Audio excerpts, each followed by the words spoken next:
I am a prisoner. I have been living under various forms of house arrest since March.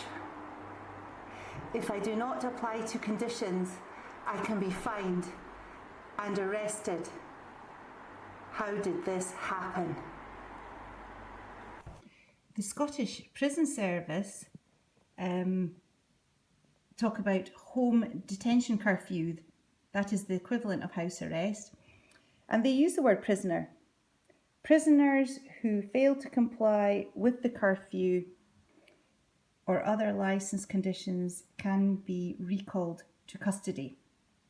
So these are people who have been convicted in a court of law, considered to have committed a crime.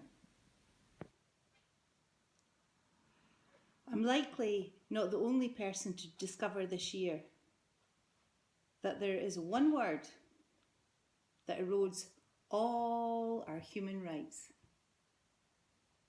and puts us in home prison.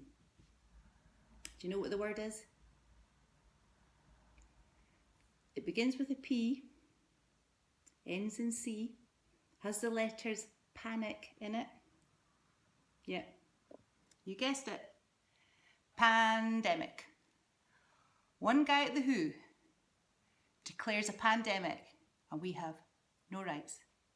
No rights whatsoever. And we can be treated as prisoners in our own home.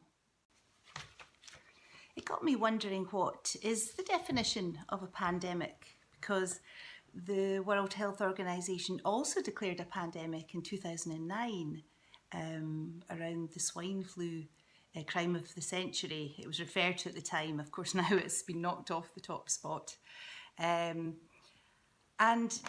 anyway, I tracked down an academic paper because obviously a lot of people were asking what was the definition? What made the WHO declare a pandemic? And this chap discovered there is no definition. They have never defined it. I looked up the dictionary to find out what is the definition of a pandemic. This is the Collins Oxford English Dictionary. And it says, a pandemic is the occurrence of a disease that affects many people over a very wide area. Now, it mentions nothing about seriousness of a disease, and it makes me think that they could declare an influenza pandemic every winter. Because that's what we have. People get ill in winter. On to the next thing I've discovered. Now, this is the page of the Health Protection Coronavirus Restrictions Scotland Regulations 2020.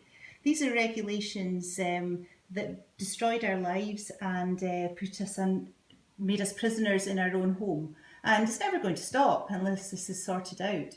Anyway, if you see the blue line there, these regulations are made in response to the serious and imminent threat to public health, which is posed by the incidence and spread of coronavirus in Scotland. So, the Scottish Government claimed that they had to pass this brutal legislation to imprison us in our homes because there was a serious and imminent threat. But this document proves that the threat had passed. This is from the UK government website. Status of COVID-19. As of 19 March 2020, COVID-19 is no longer considered to be a high consequence infectious disease in the UK. And they mentioned that the mortality rates were low overall. So this document proves, and retired Dr. Vernon Coleman has concurred the significance of this. The serious and imminent threat had passed by the 19th of March, and the UK government and the Scottish government knew it. It would seem a serious threat doesn't even need to be proved to exist. Just Tedros, he just needs to declare pandemic. And then the Human Rights Act 1998 just boop, boo, doesn't exist. Now, this is Article 5 of the 1998 Human Rights Act, right to liberty and security. And you'll see here the restrictions to having any rights is you are capable of spreading infectious disease. Well, this got me wondering whether I can spread a disease. You know, is it possible for humans to spread disease like they're telling us? They're telling us to wear masks. You know, we're also infectious. Even if we aren't ill, we're just presume you're infectious. You can infect other people. And anyway, this isn't going to stop unless this is sorted out. I mean, they're telling us we can't touch other people, even your own mother who gave birth to you. I mean, this is really inhumane stuff. And anyway, my research in this line has, can humans spread disease? According to Dr. Stefan Lanke, a biologist in Germany, the answer is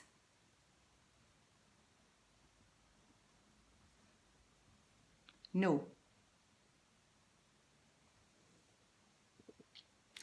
And he won a case in the Supreme Court when a guy couldn't prove the existence of the measles virus. Now, you won't find that on Google because he's censoring everything now, but you'll find it if you go into DuckDuckGo and search for that. And it's just extraordinary, the extent of these lies. It really is. But this matches what Eleanor McBean, the testimony she gave. She's deceased now, but she was a 13-year-old at the time of the Spanish flu. And her family were not vaccinated. According to her, only the vaccinated died. And her parents were in and out of loads of people's houses, people who were so sick and dying. And they didn't catch anything. They didn't bring anything home. And I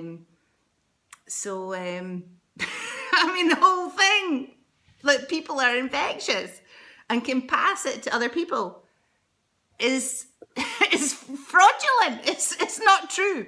And anyway, this needs to be sorted out because our homes are going to be prisons forever, unless this lie is absolutely shattered. It's vaccine tyranny, medical tyranny, vaccine tyranny, and it has to stop. It has to stop. It is just so evil. It's unbelievable. Right. Okay. Bye-bye.